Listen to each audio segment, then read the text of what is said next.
Hi guys, I hope everyone is doing well. I just wanted to send a quick video update about dance team.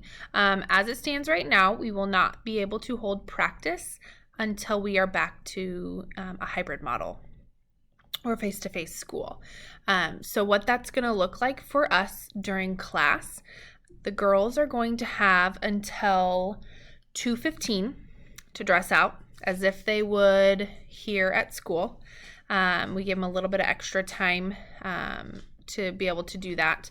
At 2:15, I will admit everybody into the Zoom, and then we will start our day. Our days are going to be kind of structured a little bit differently.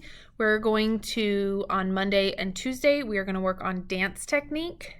And then Wednesday, Thursday, we will focus on the choreography that we have been taught. And then on Friday will be Fitness Friday, and it will be directed from the officer candidates, the officers that are hopeful to try out. So we will kind of be basing their tryout off of their Fitness Friday instructions, and we will be meeting as officer team, going over what each week will kind of look like soon.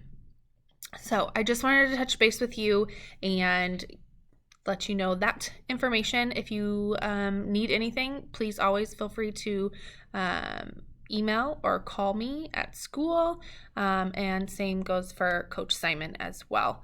Have a great day.